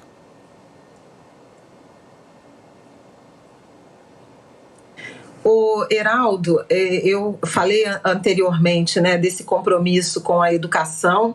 Eu acho que isso nos aproxima, mas eu sou produto da escola pública, viu, Heraldo? E acho importante dizer isso. Também uma área que vem sofrendo tanto, né? Professores, alunos, espaços de ensino que vêm sendo sucateados. Eu estudei a minha vida inteira em escolas da rede pública, primeiro municipal, aqui do Rio de Janeiro, no subúrbio de Irajá, onde eu cresci. O meu ensino médio eu fiz numa escola federal, a Escola Nacional de Ciências e Estatísticas. Acho que vem daí a minha entrada no jornalismo econômico. Eu sou técnica em estatística, formada, e estudei na Universidade Federal Fluminense, uma universidade também pública e gratuita. Em razão disso, eu sou profundamente comprometida com o ensino público e gratuito e com a educação como plataforma de mobilidade social. Mas não apenas o letramento formal ele é importante. É importante também uma sociedade que crie oportunidades. O Brasil ainda tem uma estrutura de acesso ao mercado de trabalho e, sobretudo, as melhores vagas no mercado de trabalho muito ancorada em quem a gente conhece, né, em redes de relacionamento. E isso, naturalmente, é muito difícil furar esse bloqueio quando você vem da periferia, no meu caso, criada por uma mãe sozinha, que tinha 5 anos de escolaridade e não tinha essa rede de relacionamento. Por isso a gente reivindica tanto políticas públicas de inclusão e processos seletivos, digamos assim, que não levem em conta, por exemplo, endereço, e a gente sabe que leva, sobrenome, e a gente sabe que leva. Aliás, Barack Obama falava isso quando presidente dos Estados Unidos, porque o candidato Jamal tinha o seu currículo recusado e John era sistematicamente convidado para entrevistas. Eu acho que isso atravessa também o Brasil, esse processo seletivo de exclusão, e isso precisa ser alterado porque há muita capacidade, potência, tecnologia e talento nas periferias brasileiras. Heraldo. Zileide Silva, como você e sua família fizeram para furar os bloqueios? Eu sei que a sua família, em parte, veio do Nordeste. Sergipe. Exato, Heraldo. Heraldo, incrível. Ouvindo a Aline, ouvindo a Flávia, como as histórias se repetem, como temos espelhos nas nossas frentes. Meu pai também era mestre de obras, como o pai da Aline, e teve sempre uma preocupação. Ele falava que a única herança que ele poderia deixar para a família dele, para os filhos deles, somos 3 irmãos, era a educação. Minha mãe, dona de casa, sempre apostou, aí eu vou para a Flávia, na escola pública. Eu lembro que eu pegava um ônibus para ir até a escola pública, porque era a melhor escola, era considerada a melhor escola, não tínhamos condições de pagar uma escola particular, então escolher a melhor escola pública.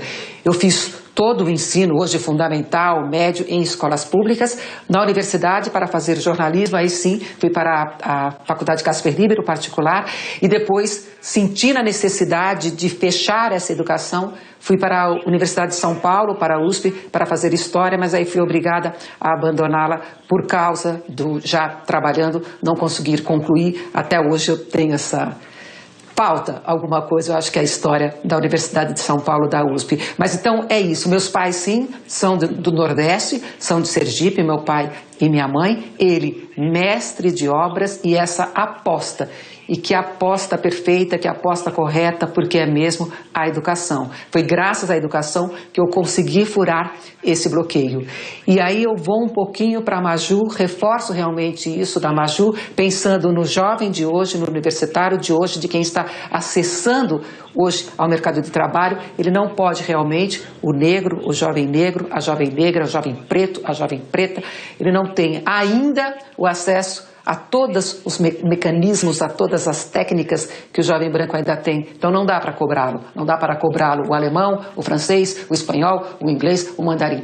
Ainda não dá. Aí a oportunidade que as empresas têm que ter, têm que olhar para isso e têm que pensar em como trabalhar para ter uma equidade, para tentar obter isso e permitir que essas pessoas tenham acesso a esse mercado de trabalho como nós todas tivemos. Eu, filha de mestre de obras, como a Aline, e eu, egressa de escola pública, como a Flávia, com muito orgulho. Por isso que é tão importante hoje, principalmente hoje, valorizar o ensino público, algo que nós acompanhamos, uma discussão que nós acompanhamos agora. Heraldo, vou tentar não me alongar, mas é que eu acho importante nessa discussão do Enem. Como viabilizar o Enem se o jovem da escola pública não tem simplesmente acesso à internet, é obrigado a depender de apostila. Como manter uma igualdade? Ou isso simplesmente aumentaria ainda mais essa desigualdade? São questões que você levantou e que daqui nós todos estamos levantando. A importância de se tentar furar esse bloqueio, de ter mecanismos que permitam que todos possam furar esses bloqueios. Eu vou a Lilian Ribeiro, e a Lilian Ribeiro está na redação do Rio de Janeiro, redação da Globo News. Ali atrás está uma colega nossa, Renata Scheiber. Olha ela aqui, ó. Vamos aqui, eu vou mostrar uma colega loirinha. Olha lá, Renata, prazer em te ter. Temos vários colegas, nós temos colegas negros, colegas brancos, colegas mestiços. Essa é a cara do povo brasileiro. Lilian Ribeiro.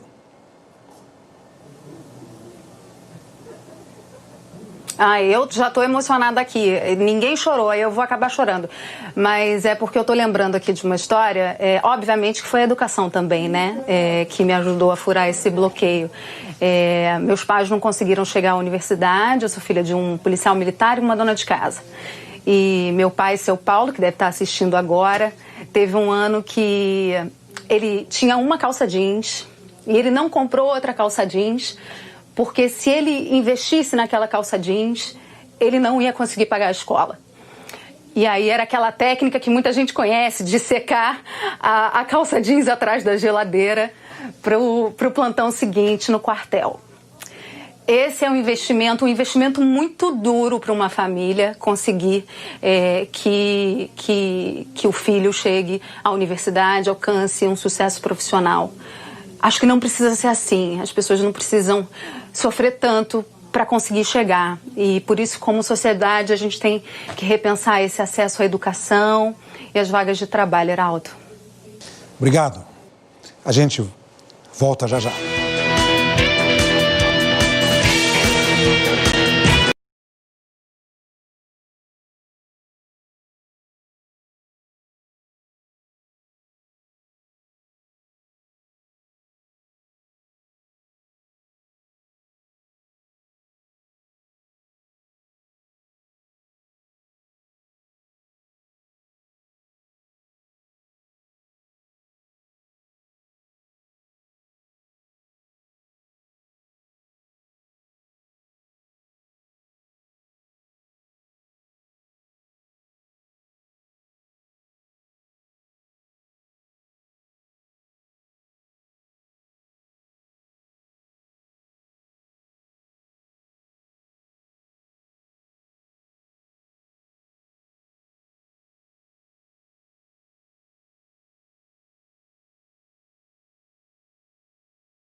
Temos aqui Zileide, Flávia, Aline, Lilian, Maju. Estamos discutindo o racismo no Brasil a partir do nosso olhar.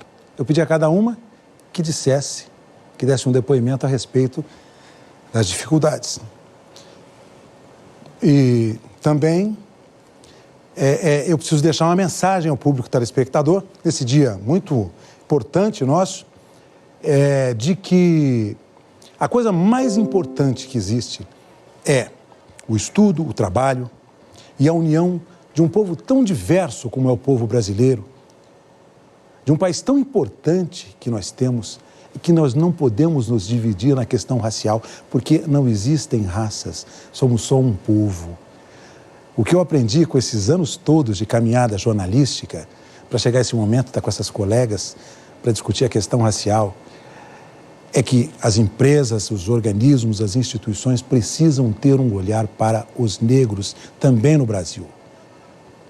A população não negra precisa ter um olhar em relação ao negro. Com trabalho, com estudo, nós vamos construir uma nação. Me desculpem, eu vou para os depoimentos finais. Zileide.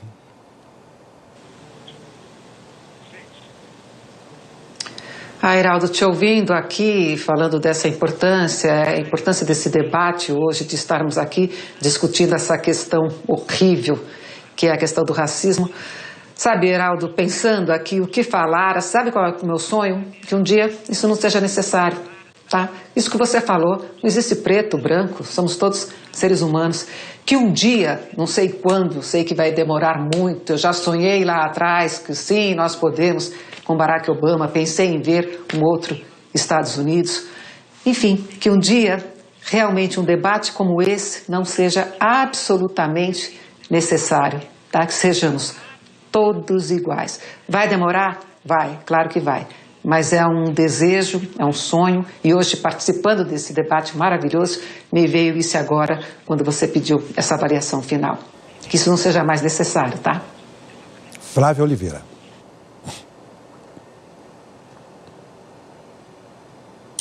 Heraldo, antes da despedida, eu queria, em nome das minhas colegas, pedir para que você contasse a sua experiência de mobilidade social. Como você, Heraldo, furou o bloqueio? Elas me pegam no improviso, já nesse momento em que a gente já vai com tanto tempo contar essas experiências. Eu comecei a trabalhar muito cedo. Com 8 anos de idade, 9, eu já trabalhava com uma tia minha na cidade de Ribeirão Preto. Depois fui office boy, fui guardinha. O trabalho me levou para a profissão de jornalista, logo em seguida, radialista, menino radialista. E com o trabalho, eu cheguei aqui na Globo News, cheguei ao Jornal das 10, tive essa possibilidade. Fico pensando a cada momento em que eu apresento os telejornais, dos meninos e meninas, negros e negras, que são tantos, que estão por esse imenso Brasil, à espera de uma oportunidade que será dada. Vamos construir uma nação. Aline Midley. Heraldo, eu encerro agradecendo demais. Eu acho que essa imagem fala muito, mas eu vou encerrar dizendo aqui que a minha contribuição final é para um chamamento para todos, porque a luta contra o racismo precisa ser de todos. Que a partir de hoje, a partir desse segundo, cada um de nós exercite diariamente esse olhar, essa observação para o seu entorno, para as narrativas que te formaram como ser humano, que forjaram as suas percepções dos outros, em especial dos negros. Se incomode, sinta, ache injusto. Sinta, eu acho que isso é muito importante, repense e ouça, escute o que os negros têm para te dizer, os busque em algum lugar, eles estão por aí o tempo todo, aliás, em grandes grupos. A gente tem que parar de aceitar, a luta não é de uma pessoa, a luta é de todos, né, Heraldo? E tem uma coisa que é muito importante, que é uma retórica que eu amo. Não adianta só falar não sou racista, você tem que ser antirracista.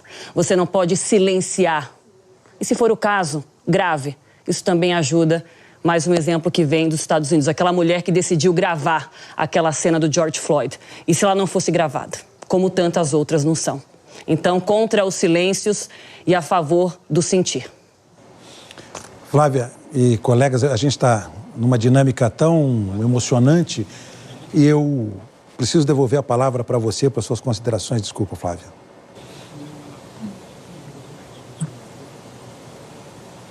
Heraldo, eu quero ser breve e falar de esperança. Vou citar uma fala que eu ouvi do pastor Henrique Vieira, um querido amigo, também grande talento, jovem e negro.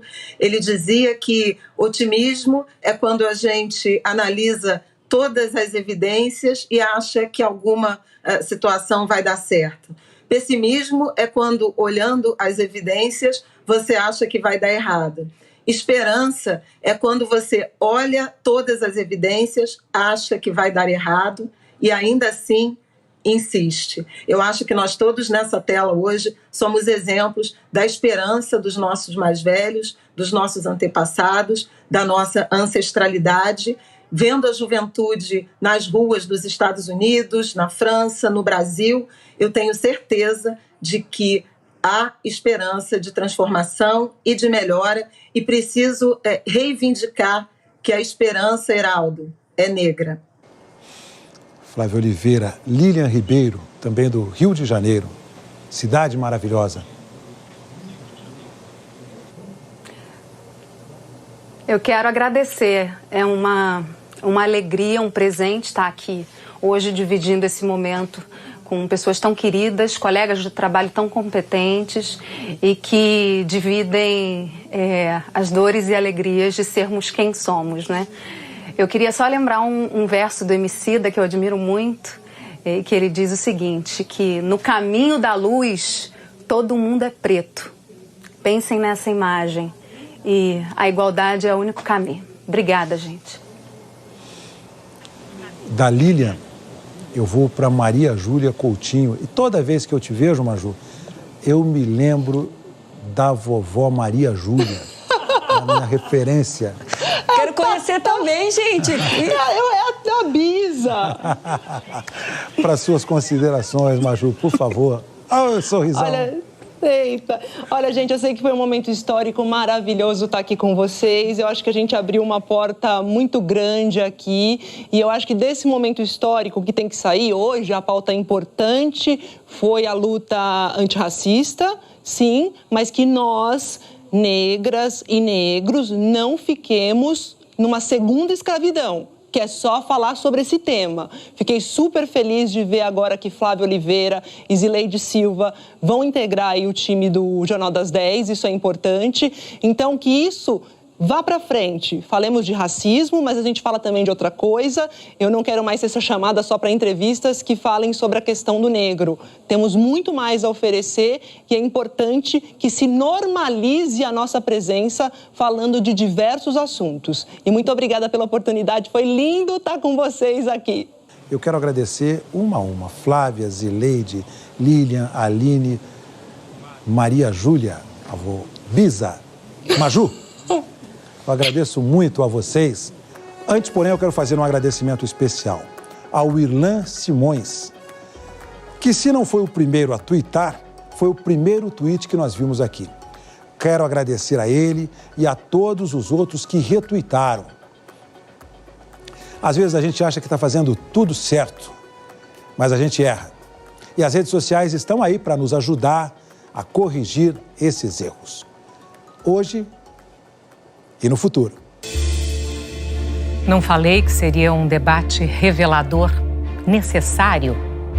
Na próxima semana estaremos de volta com um programa sobre vida selvagem nas cidades. Você fica agora com o Jornal da Globo.